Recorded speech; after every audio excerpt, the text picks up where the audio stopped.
जय हिंद प्यारे बच्चों, मैं संतोष कुमार मिश्रा आज आपके लिए लेकर आया हूं विद्युत धारा का चुंबकीय प्रभाव से रिलेटेड कुछ इंपॉर्टेंट क्वेश्चन आंसर। ये क्वेश्चन आंसर आपके बोर्ड एग्जाम के लिए बहुत ही इंपॉर्टेंट है, तो आप इनकी तैयारी कीजिए, नोट्स बनाइए और बार बार इनका रिवीजन कीजिए। एग्जाम टाइम पे मैं आपके लिए मॉडल पेपर लेके आऊँगा, मॉडल क्वेश्चन पेपर, उसमें आंसर भी होगा और उसको मैं आपको बहुत ही सरल तरीके से समझाते हुए वीडियो के फॉर्म में उपलब्ध कराऊँगा।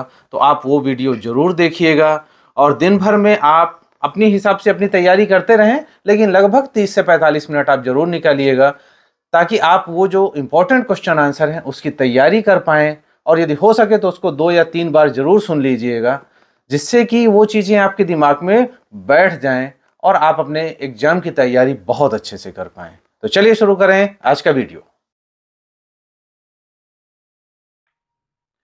चलिए देखें पहला प्रश्न, चुंबक के गुण लिखिए। तो हम लोग चुंबक के बारे में बहुत अच्छे जानते हैं। तो सबसे पहला गुण इसका, चुंबक में 2 ध्रुव होते हैं, उत्तर ध्रुव एवं दक्षिण ध्रुव। पहला पॉइंट आप ये लिख सकते हैं। दूसरा पॉइंट, सजातीय ध्रुवों में प्रतिकर्षण एवं विजातीय ध्रुवों में आकर्षण होता है। मतलब दक्षिण दक्षिण और उत्तर उत्तर ये सजाती कहलाए, तो इनमें प्रतिकर्षण होगा, ये एक दूसरे को आकर्षित नहीं करेंगे, एक दूसरे को प्रतिकर्षित करेंगे, दूर भगाएंगे।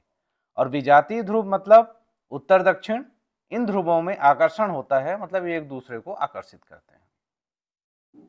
तीसरा गुण, चुंबक में एकल ध्रुव का अस्तित्व नहीं होता है। मतलब चुंबक को चाहे आप कितना भी छोटा कर दें, उसमें कभी भी केवल एक ध्रुव नहीं होगा, हमेशा उसमें दोनों ध्रुव होंगे, उत्तर और दक्षिण ध्रुव। तो ये 3 मुख्य गुण हो गए चुंबक के। चलिए देखें, चुंबकीय क्षेत्र को परिभाषित कीजिए।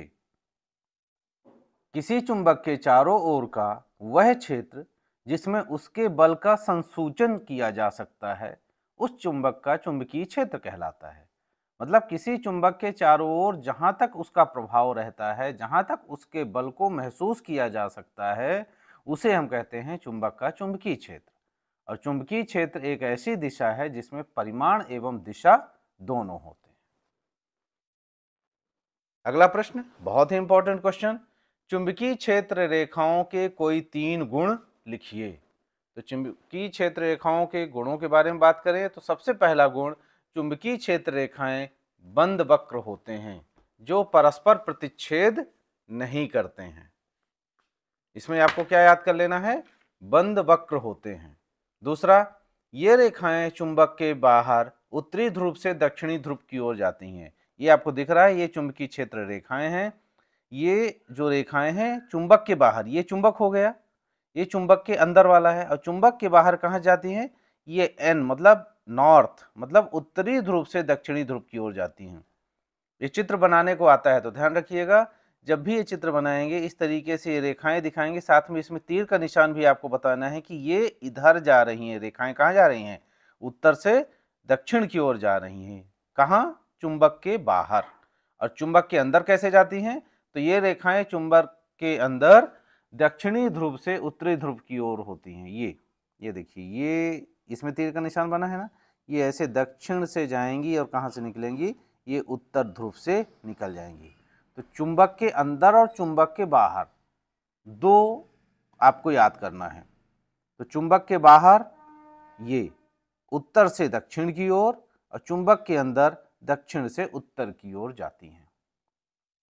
एक प्रश्न और आता है, किसी छड़ चुंबक के चारों ओर चुंबकीय क्षेत्र रेखाएं खींचिए। तब आपको ये चित्र बनाना है। इस चित्र को बहुत अच्छे से याद कर लीजिए। चुंबकीय क्षेत्र रेखाओं के गुण आए तो भी गुण लिख के आप ये चित्र बना दीजिए, और सिर्फ चित्र बनाने को आए तो ये चित्र बनाइए। लेकिन इस चित्र में बहुत जरूरी है कि आप एस और एन सही जगह पे लिखें। यदि आपने उल्टा कर दिया आपको मार्क्स नहीं मिलेंगे। साथ ही आपको एरो का निशान भी देखना होगा, यदि इसी में आपने उल्टा एरो का निशान लगा दिया, इधर लगा दिया, तो आपके मार्क्स कट जाएंगे। इसलिए एरो का निशान बहुत ज़रूरी है, क्योंकि एरो के निशान से ही आपका जो है चुंबकीय क्षेत्र रेखाओं का प्रदर्शन आप कर सकते हैं सही ढंग से। तो इसे देख लीजिएगा, बार बार इसकी प्रैक्टिस जरूर कर लीजिएगा।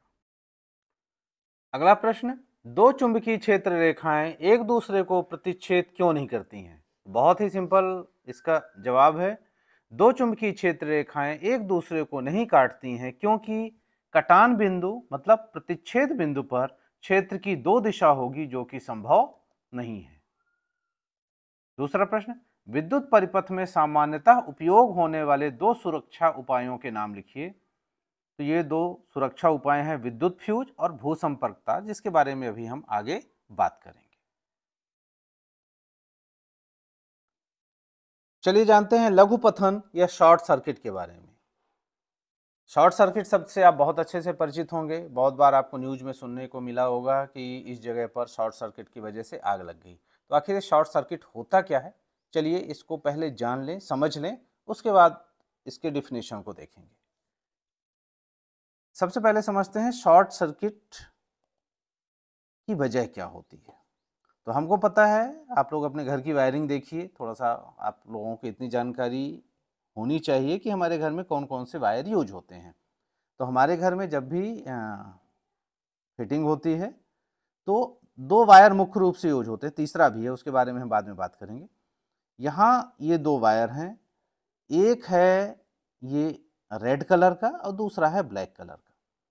जो रेड कलर का वायर है ये कहलाता है विद्युन्मय तार, इसे धनात्मक तार भी कहते हैं, इसे फेस वायर भी कहते हैं। तीनों चीजें हैं, विद्युन्मय तार या धनात्मक तार या फेस वायर। दूसरा होता है ब्लैक कलर का, इसे कहते हैं ऋणात्मक तार या उदासीन तार या न्यूट्रल वायर। ये दो चीजें होती हैं और इन्हीं दोनों की वजह से हमारे घर में विद्युत धारा प्रवाहित होती है। एक तीसरा भी होता है, अर्थ वायर होता है, लेकिन अभी उसकी चर्चा यहां नहीं कर रहे हैं हम। अब इन दोनों के बीच में ये जो दो तार हैं आपके, धनात्मक और ऋणात्मक तार हैं, फेस और न्यूट्रल वायर हैं, इनके बीच में 220 वोल्ट का विभवांतर होता है।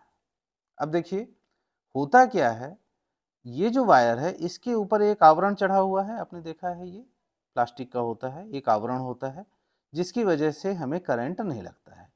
जब कभी भी किसी वजह से ये जो तार है, चाहे ये अर्थिंग हो या फेस, ये दोनों तार किसी वजह से इनका ये जो आवरण है ये नष्ट हो जाता है, मतलब इसके अंदर को जो वायर है, जो तार है, धातु की तार है, वो दिखने लग जाती है और दोनों एक दूसरे के संपर्क में आ जाते हैं। दोनों एक दूसरे के संपर्क में आ जाते हैं, तब इस स्थिति में परिपथ में अचानक से बहुत अत्यधिक धारा, बहुत ज्यादा धारा बहने लगती है। क्यों? क्योंकि धारा पहले सिर्फ किस में थी? पहले धारा सिर्फ इसमें, ये रेड वाले में थी, ये न्यूट्रल वायर था। लेकिन जब दोनों मिल जाते हैं तो दोनों के मिलने की वजह से क्या है, अब धारा दोनों में बहने लगी, मतलब फेस में भी और न्यूट्रल में भी, दोनों जगह धारा बहने लगेगी। और जब ये स्थिति आती है तो तार गर्म होकर पिघल जाता है या इससे आग भी लग जाती है, इससे स्पार्किंग भी होती है। ध्यान रखिए कि जब ये दोनों तार आपस में मिलते हैं तो इसमें स्पार्किंग भी होती है। इसे कहते हैं लघु पथन, शॉर्ट सर्किट।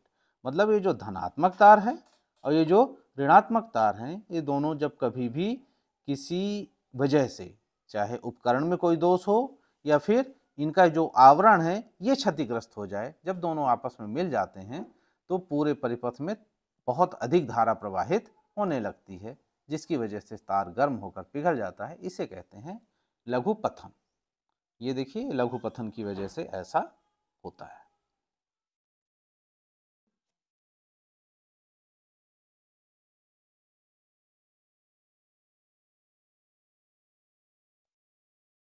अब देखते हैं अतिभारण क्या है, ओवरलोडिंग क्या है। नाम से ही आपको पता चल रहा है ओवरलोडिंग, यानी लोड आपने ओवर कर दिया, ज्यादा दे दिया। जब किसी परिपथ में बहुत सारे उच्च शक्ति के विद्युत उपकरण एक साथ चलाए जाते हैं तो परिपथ के तार गर्म होकर पिघल जाते हैं, यह घटना अतिभारण कहलाती है। कोई एक सर्किट है आपके घर में, परिपथ बना हुआ है और उसमें आप बहुत सारे उच्च शक्ति के विद्युत उपकरण एक साथ चला देते हैं। आपने गीजर भी चला दिया, आपने वॉशिंग मशीन भी चला दिया, आपने माइक्रोवेव भी चला दिया और आपने आयरन भी चला दिया। तो जब एक साथ बहुत सारे उपकरण, उच्च शक्ति वाले उपकरण एक साथ चला दिए जाते हैं तो परिपथ के जो तार हैं वो गर्म होकर पिघल जाते हैं, इसी घटना को अतिभारण या ओवरलोडिंग कहते हैं। होता कैसे है ये? तो हमने एक साथ एक ही सॉकेट से बहुत सारे विद्युत उपकरणों को चला दिया। एक ही सॉकेट में हमने बहुत सारे विद्युत उपकरण लगा दिए उच्च शक्ति वाले, तो अतिभारण हो सकता है। जब धनात्मक और ऋणात्मक तार दोनों सीधे संपर्क में आ जाते हैं तो भी अतिभारण हो सकता है। इससे बचने के लिए क्या करना चाहिए? तो पहली बात, इससे बचने के लिए उचित मोटाई के तार का उपयोग करना चाहिए। मतलब जितने कैपेसिटी का हम उपकरण चलाने वाले हैं उस हिसाब से हमको उचित मोटाई के तार का उपयोग करना चाहिए। फ्यूज का उपयोग करना चाहिए। एक ही समय में ज़्यादा उपकरणों का उपयोग नहीं करना चाहिए। जो उच्च शक्ति वाले उपकरण हैं उनका उपयोग एक साथ नहीं करना चाहिए। एक ही सॉकेट से कई उपकरणों को नहीं चलाना चाहिए। तो ये है अतिभारण से बचने के उपाय। चलिए नेक्स्ट देखें, विद्युत फ्यूज। फ्यूज शब्द से आप बहुत अच्छे से परिचित होंगे, आपने अपने घरों में भी देखा होगा। क्या काम है विद्युत फ्यूज का? विद्युत फ्यूज वह युक्ति है जिसकी सहायता से किसी विद्युत परिपथ में होकर जाने वाली धारा की अधिकतम सीमा को नियंत्रित किया जा सकता है। ये विद्युत फ्यूज का काम है। यह उच्च प्रतिरोध एवं कम गलनांक की मिश्रातु का छोटा तार है। ये याद कर लीजिएगा, उच्च प्रतिरोध एवं कम गलनांक की मिश्रातु का छोटा तार होता है। विद्युत फ्यूज क्या करता है? जब परिपथ में ओवरलोडिंग या लघुपथन, इन दोनों के बारे में हम जान चुके हैं। अतिभारण या लघुपथन, शॉर्ट सर्किट या ओवरलोडिंग के कारण बहुत अधिक धारा प्रवाहित होती है, तब फ्यूज का तार गर्म होकर पिघल जाता है, जिससे परिपथ टूट जाता है और धारा बंद हो जाती है। यह इसका मुख्य कार्य है। यदि ओवरलोडिंग की वजह से या शॉर्ट सर्किट की वजह से सर्किट में विद्युत परिपथ में ज़्यादा धारा आ गई है, तो ज़्यादा करंट आ गया है, तो क्या होगा? ये जो तार है फ्यूज का तार, ये देखिए, ये फ्यूज का तार, ये वाला, ये फ्यूज का तार है। तो ये फ्यूज का तार क्या होगा? पिघल जाएगा, और जैसे ही पिघल जाएगा आपके घर की लाइट बंद हो जाएगी। आपके घर की लाइट बंद हो जाएगी, तो आपके घर में जो उपकरण रखे हुए हैं उनमें ज़्यादा विद्युत धारा प्रवाहित नहीं हो पाएगी और वो सभी विद्युत उपकरण बच जाएंगे। उनकी सुरक्षा के लिए, घर के विद्युत उपकरणों की सुरक्षा के लिए विद्युत फ्यूज लगाया जाता है कि कभी अचानक से बहुत ज़्यादा करंट आ जाए, बहुत ज़्यादा धारा प्रवाहित होने लग जाए, तो ये विद्युत फ्यूज का जो वायर है ये गल जाएगा और हमारे घर की लाइट बंद हो जाएगी, जिससे हमारे घर के सारे उपकरण जो हैं वो सुरक्षित रहेंगे। तो यह है विद्युत फ्यूज। यह अधिकतम धारा को नियंत्रित करता है। नियंत्रित कैसे करता है? फ्यूज का जो वायर है वो गल जाएगा, और जैसे ही फ्यूज का वायर गलेगा वैसे ही हमारे घर की लाइट बंद हो जाएगी। अब चलिए देखें, भूसंपर्क तार क्या है? भूसंपर्क तार को हम कहते हैं अर्थिंग, अर्थ वायर।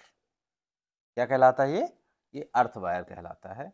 भूसंपर्क तार एक सुरक्षा युक्ति है जो यह सुनिश्चित करता है कि किसी विद्युत उपकरण के धात्विक आवरण में विद्युत धारा का कोई क्षरण हो तो उस उपकरण का विभव भूमि के विभव के बराबर हो जाएगा। ये इंपॉर्टेंट शब्द याद रख लीजिएगा, याद कीजिएगा। उस उपकरण का विभव भूमि के विभव के बराबर हो जाएगा। इस प्रकार उपकरण का उपयोग करने वाले व्यक्ति को विद्युत आघात नहीं लगता है, वह उससे बच जाता है, और जो भूसंपर्क तार है उस पर हरा रंग का आवरण होता है। तो ये क्वेश्चन भी है कि भूसंपर्क तार में कौन से रंग का आवरण होता है? तो हरे रंग का होता है। विद्युन्मय तार में कौन सा होता है? धनात्मक तार में लाल रंग का होता है। उदासीन तार मतलब ऋणात्मक तार में क्या होता है? काले रंग का आवरण होता है। और जो ये तार हैं उसके बीच में, दोनों तारों के बीच में 220 वोल्ट का विभवांतर होता है। कितने का? 220 वोल्ट का विभवांतर होता है। तो ये भूसंपर्क तार, इसे भी याद कर लीजिएगा। चलिए देखते हैं दक्षिण हस्त अंगुष्ठ नियम।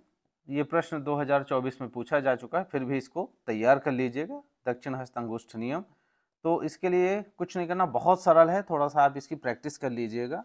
अपने दाहिने हाथ में एक पेन रखिए और अंगूठे को नीचे तरफ कर दिए, जैसा ही पकड़े हैं इसी तरीके से आप इसको करके देखिएगा। इसमें आपको दो चीजें मुख्य रूप से देखना है। पहले पढ़ लीजिए इसको।